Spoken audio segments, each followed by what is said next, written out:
2024 లేదా 25లో డిగ్రీ లేదా బీటెక్ చదివారా? సాఫ్ట్‌వేర్ జాబ్ కోసం ఎదురు చూస్తున్నారా? అయితే కోడ్ జ్ఞాన్ 100 డేస్ కోర్సులో చేరండి, జాబ్ సాధించండి. Welcome to Suman TV. నేను మీ సుమన్ టీవీ నాగ్. బెంగళూరులో జరిగినటువంటి ఒక ఇన్సిడెంట్, ఒక మైనర్ బాలుడు మేజర్గా ఉన్నటువంటి ఒక యువతిని చంపేసి దానిని ఏ విధంగా చిత్రీకరించాడు అనేటువంటిది మనకి ఖచ్చితంగా షాకింగ్ అనిపించక మానదు. అలాంటి ఇన్సిడెంట్, అసలు ఆ ఇన్సిడెంట్ ఏంటి, ఏం జరిగిందనేది ఈ వీడియో మొత్తం పూర్తిగా చూడండి. గత 3-4 రోజుల నుంచి దీని మీద చాలా చర్చలు జరుగుతూ ఉన్నాయి సోషల్ మీడియాలో కూడా. సో ఈరోజు మనతో పాటు హైకోర్టు అడ్వకేట్ అలగరి రవీంద్రనాథ్ గారు ఉన్నారు. వారి మాటలను తెలుసుకుందాం. నమస్కారం సార్. నమస్తే అండి నాగరాజ్ గారు. సరే, అంటే ఈ న్యూస్లు కనుక మనం చూస్తూ ఉంటే చట్టాలు అసలు ఏం చేస్తున్నాయి అనుకునేటువంటి విషయం కూడా మనకి కలగక మానదు. పిల్లలు మనం ఏ విధంగా పెంచుతున్నాం అనుకునేటువంటి ఆలోచన రాక కూడా మానదు మనకి. ఏం జరిగింది అంటే ఒక్కొక్క బాలుడు ఈ విధంగా మర్డర్ని ఈ విధంగా చిత్రీకరించడం అనేది అసలు షాకింగ్ విషయం.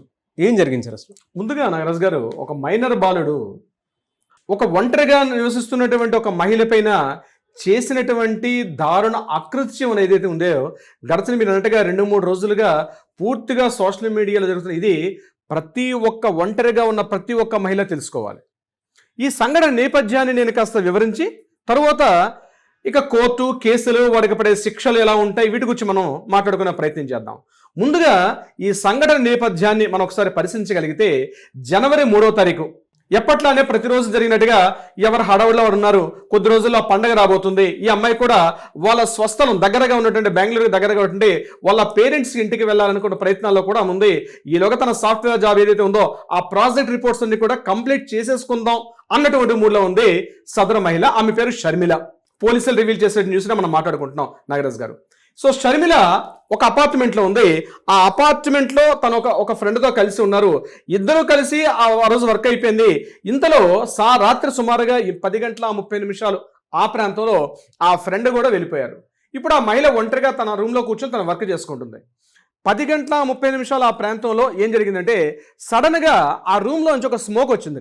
దట్టండి పొగ అలముకుంది. ఒక గట్టిగా పొగలు వస్తున్నాయి. అంటే ఏదైనా ఫైర్ యాక్సిడెంట్ జరిగింది అని చెప్పి సరే ఇరుగు పొరుగు ఇమీడియట్గా పోలీస్ స్టేషన్కి ఫోన్ చేయడం, ఫైర్ యాక్సిడెంట్ వాళ్ళు రావడం, అదేవిధంగా లా అండ్ ఆర్డర్ పోలీసులు కూడా ఆ ప్రదేశానికి రావడం. చేరుకున్న తర్వాత పోలీసుల లోపల ఒంటరిగా ఉన్నటువంటి మహిళ యొక్క మృతదేహాన్ని తీసుకొని ఫోరెన్సిక్ ల్యాబ్ పంపించారు పోస్ట్ మార్టం నిమిత్తం. అక్కడ పంపించిన తర్వాత ముందుగా ఏమనుకున్నారంటే, ఆ ఇంట్లో ఏదైనా షార్ట్ సర్క్యూట్ జరిగిందేమో, లేదా ఏదైనా ఫైర్ యాక్సిడెంట్ జరిగిందేమో, అందువల్ల ఈ మహిళ చనిపోయిందని 3వ తారీఖు రాత్రి జరిగితే 4వ తారీఖు 5వ తారీఖు కూడా ఇదే రకమైన న్యూస్లో ఉన్నారు. కానీ 5వ తారీఖు నాడు ఏదైతే పోలీసులు చేసిన పోస్ట్ మార్టం రిపోర్ట్లో ఆ పోస్ట్ మార్టం చేస్తున్నటువంటి ఎవరైతే డాక్టర్ గారు ఉన్నారో మెడికల్ డాక్టర్ గారికి కొన్ని అనుమానాలు వచ్చాయి. ఎందుకంటే ఫైర్ యాక్సిడెంట్ చేసుకునేటప్పుడు ముందుగా చేతులకు కానీ కాళ్ళకు కానీ ఇతరత్ర కొన్ని ప్రదేశాల్లో కొన్ని గాయాలు తగిలాలి. కానీ అటువంటివి ఎక్కడ ఆనవాళ్ళు లేవు. అంతేకాకుండా పెనుగులాడినటువంటి దృశ్యాలు కూడా ఉన్నాయి. అంటే ఎవరో ఒక పర్సన్ అటాక్ చేస్తుంటే ఆ అటాక్కి గాను ఇమీడియట్గా ఒంటి మీద అక్కడక్కడ ఉన్నటువంటి రాసుకున్నటువంటి గీతలు, ఇట్లాంటి కొన్ని దృశ్యాలు కనిపించడం జరిగింది సదరు డాక్టర్ గారికి. ఆయన అప్పుడే సస్పెక్ట్ చేశారు జరిగిన సంఘటనకు సంబంధించి. తర్వాత ఏం చేశారు, జనరల్గా ఇలాంటి స్మోక్ కానీ ఫైర్ యాక్సిడెంట్ జరిగితే లంగ్స్లో ఉన్నటువంటి ఏవైతే ఆ రెస్పిరేటరీ సిస్టమ్ వాల్వ్స్ ఉంటాయో వాటిలో బ్లాకేజ్ ఏర్పడాలి. కానీ ఇక్కడ అన్ఫార్చునేట్గా ఆ రెస్పిరేటరీ బ్లాకేజ్లు ఏవైతే ఉంటాయో ఆ బ్లాకేజెస్లో అవి ఎక్కడ మాత్రం అవి హోల్డ్ అయిపోయినట్టు కనిపించట్లే. అవి ఎలా అయిపోయాయంటే ఎయిర్ ప్రెషర్ వల్ల, అంటే సరైన గాలి ఆడకపోవడం వల్ల ఆ ఎయిర్ వాల్స్ అన్ని కూడా ఎక్కడొక్కడ బ్లాకేజ్ ఉన్నట్టుగా కనిపించడం జరిగింది. ఇవన్నీ కనిపించిన తర్వాత నాకు అర్థమైందంటే ఇది యాక్చువల్గా న్యాచురల్గా జరిగే యాక్సిడెంట్ కాదు. ఎవరో వ్యక్తి ఆ గదిలో ప్రవేశించి ఈ మీద హత్యా ప్రయత్నం చేశారు. అంతేకాకుండా ఆవిడ మర్మాంగాలపైన కూడా కొన్ని రకాల దుశ్యాలు కనిపించాయి. ఎవరో అక్కడ ఆమె యొక్క మర్మాంగాలపైన కూడా గట్టిగా రబ్ చేసిన ఆనవాళ్ళు కూడా కనిపించాయి సదరు డాక్టర్ గారికి. ఇమీడియట్గా ఈ విషయాన్ని పోలీసులు తెలియపడం, పోలీసులు వెంటనే ఎంక్వైరీ చేయడం, అది కూడా చాలా కాన్ఫిడెన్షియల్గా చేశారు. ఎంక్వైరీ చేసినప్పుడు అక్కడ ఏదైతే ఈ సంఘటన జరిగిందో ఆ సంఘటన ఉన్నటువంటి కిచెన్కి పక్కనగా ఉన్నటువంటి బాత్రూమ్ దగ్గర ఉండే ఆ వెంటిలేషన్ డోర్ మాత్రం ఓపెన్ అయి ఉంది. వెంటిలేషన్ డోర్ ఓపెన్ అయి ఉండడం ఎందుకు అనుమానాస్పదంగా అనిపించి చుట్టుపక్కల ప్రయత్నాలను చేసినప్పుడు అసలు విషయం వెలుగులోకి వస్తే దిగ్భ్రాంతికరమైన విషయాలు వెలుగులోకి వచ్చాయి నాగరాజ్ గారు. ఆ విషయం ఏంటంటే ఎక్కడైతే అపార్ట్మెంట్ ఉందో ఆ ఎదురుగా కారిడార్ ఉంది. ఆ కారిడార్ పక్కన ఉండే అపార్ట్మెంట్ లో ఒక ఫ్యామిలీ నివసిస్తుంది. అందులో ఒక 13 ఏళ్ల బాలుడు కున్నాల్ కర్వి అనేటువంటి ఒక అబ్బాయి విత్ వాళ్ళ మదర్ తో కలిసి ఉంటున్నాడు. ఈ అబ్బాయి తరచుగా ఈ అమ్మాయి ఇంటికి రావడం వెళ్తుండడం కూడా కొన్ని సందర్భాల్లో ఇరుగు పొరుగు చెప్పడం కూడా జరిగింది. ఇమీడియట్ గా పోలీసులు ఏం చేశారంటే ఆ అబ్బాయిని పట్టుకొని పోలీస్ కస్టడీ తీసుకొని ఇక వాళ్ళ తరహాలో వాళ్ళకి ఇంటరాగేషన్ చేయడం మొదలు పెట్టారు. అప్పుడు నిజాలు బయటకు వచ్చేటంటే ఈ సంఘటన వెనుక ఈ 13 సంవత్సరాల ఈ మైనర్ బాలుడు ఈ కునాల్ కర్వి ఉన్నాడని తెలిసి పోలీసులు కూడా ఆశ్చర్యపోవడం జరిగింది. ఏం జరిగింది అంటే పోలీసులకు చెప్పిన వివరాలు ఎలా ఉన్నాయంటే కునాల్ కర్వి 9:30 వరకు రాత్రి జనవరి 3వ తారీఖు 9:30 వరకు చూసిన తర్వాత ఎప్పుడైతే ఆ ఇంట్లో వాళ్ళ ఫ్రెండ్ వెళ్ళిపోయిందో ఇమ్మీడియట్ గా ఈ అబ్బాయి ఇంటికి వెళ్ళాడు. విషయం ఏంటంటే ఇక్కడ ఆశ్చర్యం గొలిపే సంఘటన ఈ 13 ఏళ్ల కుర్రాడు చనిపోయినటువంటి మృతురాలు యొక్క వయసు సుమారుగా 35 సంవత్సరాలు ఉంటుంది. ఈ 35 సంవత్సరాలు ఉన్న మహిళకి ప్రపోజల్ చేశాడు. తనకున్నటువంటి సెక్స్ వాంఛనలు తీర్చమని చెప్పి ఈ అబ్బాయి అనేక రోజులుగా గదిగా బలవంతం చేస్తుంటే ఈవిడ చిన్న బాలుడు కదా అని చెప్పి ఎప్పటికప్పుడు తిరస్కరిస్తూ వచ్చిందని చెప్పి ఆ అబ్బాయి పోలీస్ ఇంటరాగేషన్లో మాట్లాడుతుంటే అక్కడ ఉన్నటువంటి సిఐ గారు, ఎస్ఐ గారు, పోలీస్ డిపార్ట్మెంట్ వాళ్ళు దిగ్భ్రాంతి చెందారు. ఇక మిగిలిన విషయాలు కలగలిగితే ఏం జరిగింది, ఆ రోజు సంఘటనే అక్కడ పోలీసులు కూడా ఇంటరాగేషన్ మళ్ళీ రీస్ట్రక్చర్ చేసినప్పుడు ఆ అబ్బాయి 9:30 తర్వాత 9:45, 10 ఆ టైంలో ఆ కిటికీ గుండా లోపలికి ప్రవేశించాడు. ప్రవేశిస్తే ఆ అమ్మాయి అక్కడ తన ల్యాప్టాప్ లో తన వర్క్ చేసుకుంటే ఇమీడియట్ గా ముందు కనిపించాడు. సడన్ గా ఒక పర్సన్ కనిపిస్తే మనం షాక్ లోన్ అవుతాం. అందులోకి తెలిసిన పరిచయం ఉన్న ముఖమే. నువ్వేంది ఇలా వచ్చావు అంటే నాకు అర్జెంటుగా నాకు సెక్స్ కోరుకుంది, నన్ను తీరుస్తావా తీర్చు అని చెప్పి ఆ అబ్బాయి గట్టిగా అడగడం, ఆ అమ్మాయి కూడా ఇమీడియట్ రిజెక్ట్ చేయడం, వాళ్ళిద్దరి మధ్య చిన్న పెనుగులాట జరిగితే ఆ అమ్మాయి అక్కడి నుంచి బెడ్రూమ్ లోకి పాస్ అనేది. బెడ్రూమ్ లో పడుకుండిపోతే ఇతను పైకి ఆ అమ్మాయి పైకి ఆ మహిళ పైకి వెళ్ళి దిండుతోటి ఆమెను పూర్తిగా ఊపిరాడనివ్వకుండా పూర్తిగా చంపేశాడు. ఈ పెనుగులాట్లా కాస్త అక్కడక్కడ రాసుకుపోయినటువంటి గీసుకుపోయినటువంటి కొన్ని ఆనవాళ్ళు కూడా ఉండడానికి కారణం అదనమాట. ఇమీడియట్ గా ఆ అబ్బాయి ఏం చేశాడు, అతను ఎక్స్పెక్ట్ చేశాడో చేయలేదు పక్కన పెడితే ఆ చనిపోయినటువంటి మృతురాలు యొక్క దేహం పైన ఏం చేయాలి అర్థం కాక ఇమ్మీడియట్ గా కిచెన్ లోకి వెళ్ళి gas cylinder pipe line open చేసి అది పూర్తిగా ఇది న్యాచురల్ గా జరిగిన సంఘటన, అంటే ఏదో యాక్సిడెంట్ జరిగింది, షార్ట్ సర్క్యూట్ జరిగింది, గ్యాస్ లీకేజ్ జరిగింది అనేది ఒక చిన్న సీన్ క్రియేట్ చేసి ఇమ్మీడియట్ గా ఆ ఫైర్ అవుతుండగానే తన కిటికీ నుంచి దూకి మళ్ళీ ఏమీ తెలియనట్టుగా తన ఇంటికి వెళ్ళిపోవడం జరిగింది. ఇది యాక్చువల్గా జరిగిన సంఘటన. ఈ ఎంటైర్ ఈ సంఘటన నేపథ్యాన్ని వాడు వివరిస్తుంటే పోలీసులకు మెడ వెనక చెమటలు పట్టాయట.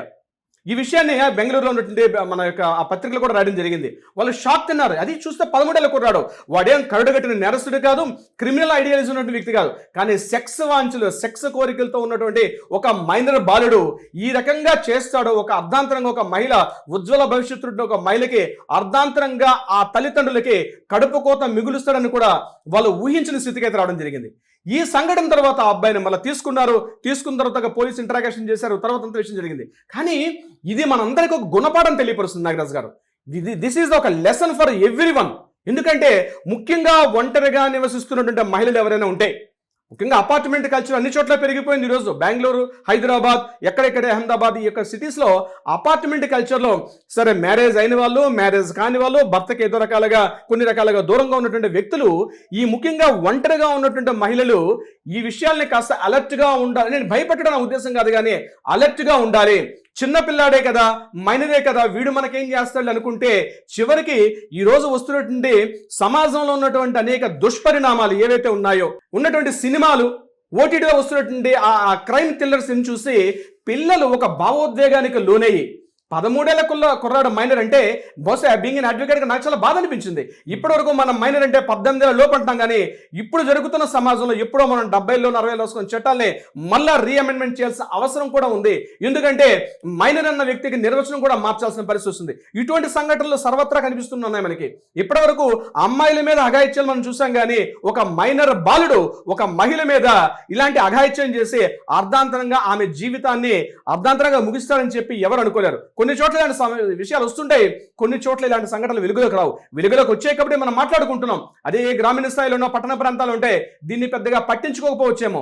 బెంగళూరు లాంటి మహానగరం జరిగింది కాబట్టి పోలీసులు ఎంక్వైరీ చేశారు కాబట్టి మనం మాట్లాడుకుంటున్నాం. తరచుగా చూస్తుంటాం ఇలాంటి కేసులు కూడా. మైనర్ అనే పదానికి కూడా నిర్వచనం మార్చాల్సిన పరిస్థితి కూడా వచ్చింది నాగరాజ్ గారు. ఇంత జుగుప్సాకరమైనటువంటి సంఘటన సార్ ఇది. పిల్లలు చూస్తే కూడా, అంటే పిల్లలకు కూడా ఇటువంటి వాటి మీద ఇలా చెయ్యకూడదు అనుకునేటువంటి కఠిన శిక్షలు ఉంటాయి అన్న భయాందోళన కూడా కొంత రావాలి. అంటే అవేర్నెస్ కూడా ఉండాలి ఇలా చేస్తున్నారు అనేటువంటి దాని మీద. ఎలా సార్, అంటే ఎలాంటి శిక్షలు ఉంటాయి? ఇప్పుడు ఈ సంఘటన విషయానికి వస్తే నాగరాజ్ గారు, ఇక్కడ 3 విషయాలు జరిగాయి. ఒకటి, ఆ అమ్మాయిని బలవంతం చేయడం, ఆ అమ్మాయిని రేప్ చేసి చంపేయడం, మూడవది సాక్ష్యాలని రూపుమాపడం. 3 రకాల సెక్షన్స్ దీని మీద పడే అవకాశం ఉంటుంది. ఫస్ట్ వన్, ఆ అమ్మాయిని బలాత్కారం చేయడం, అంటే సెక్సువల్ హెరాస్మెంట్ చేయడం. సెకండ్ వన్ ఏం చేశాడు, ఆ అమ్మాయిని చంపేశాడు. మూడవది, చంపిన తర్వాత సాక్ష్యాలను పూర్తిగా అక్కడ రిమూవ్ చేసే ప్రయత్నం చేశాడు. సో 3 రకాల కఠిన సెక్షన్లు కూడా ఉంటాయి. కానీ అన్ఫార్చునేట్ ఈరోజు మన ఇండియన్ సెక్షన్లు ఎలా ఉంటాయంటే, ఈ అబ్బాయిని జువెన్ కోర్టు తీసుకెళ్తారు, 18 ఏళ్ళు నిండే వరకు కూడా ఆ కోర్టులో ఉంచుతారు. ఒకవేళ ఇదే ఒక మేజర్ చేస్తే యావజ్జీవ కారాగార శిక్ష, అంటే చనిపోయేటంత వరకు కూడా జీవిత ఖైదు కూడా విధించే అవకాశం ఉంటుంది. మరి అటువంటి ఇక్కడ జువెనల్ కోర్టులో ఈ అబ్బాయిని చేస్తారంటే కొన్ని సందర్భాల్లో చేసే అవకాశం కూడా ఉంది. అయితే ఇది ఇతని మేజర్ అయ్యేదాకా మాత్రం జువెనల్ కోర్టులో పెడతారు. మన చట్టాలు కొన్ని విషయాల్లో నేను గట్టిగా మాట్లాడలేకపోతున్నాను బీయింగ్ అన్ అడ్వకేట్గా. ముందుగా నేరస్తుడి యొక్క నేర ప్రవృత్తిని మార్చడం ఉద్దేశంతో మన చట్టాలు ఉంటే తప్పించి తీవ్రమైనటువంటి శిక్షలు ఉండే అవకాశం చాలా తక్కువ. నాగరాజు గారు, తీవ్రమైన శిక్ష అంటే ఏంటి, మరలా అతనికి యావజ్జీవ కారాగార శిక్ష విధించడం కానీ, కఠిన కారాగార వాసం కానీ, లేకపోతే అతనికి ఉరిశిక్ష వేయడం కానీ ఉంటుంది. సో ఉరిశిక్ష వేస్తారంటే అతను ఎప్పుడో మేజర్ అయిన తర్వాత వేస్తారు. ఈ పర్టికులర్ కేసు విషయంలో మాత్రం చాలా కష్టంగా ఉంటుంది. కానీ మిగిలిన 2 ఇంప్లిమెంట్ అవకాశం ఉంటుంది. అంటే నేరస్తుడి యొక్క నేర ప్రవృత్తిని మార్చాలనే ఆలోచనతో మన ఇండియన్ పీనల్ కోడ్స్ అన్ని ఉంటాయి తప్పించి, బట్ నేరస్తుడికి కఠిన శిక్ష విధించాలి అన్నటువంటిది మనకు కనిపించే అవకాశం చాలా తక్కువ. నాగరాజు గారు, ఏదేమైనా వీటికి సంబంధించినటువంటి వాటిల్లో తీవ్రంగానే చట్టాలు స్పందించాలని మాత్రం మనస్ఫూర్తిగా కోరుకుందామని. అండ్ ఆడియన్స్ కూడా ఏమనుకుంటున్నారు అనేది ఇటువంటి ఇన్సిడెంట్స్ మీద కామెంట్ బాక్స్లోనే చూద్దాం. Thank you so much Alagari Ravindranath గారు. Thank you so much Nagaraju గారు.